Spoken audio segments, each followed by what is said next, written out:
ஓம் முருகா சரணம். ஓம் சரவண பவ.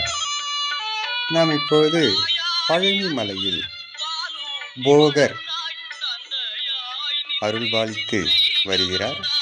நவபாஷான முருகரை செய்தவர் அவர்தான் என்று எல்லோருக்கும் தெரிந்த ஒன்று. அவர் பூஜை செய்த மரகத லிங்கம் பூஜை செய்வதை நாம் இப்போது பார்க்கலாம்.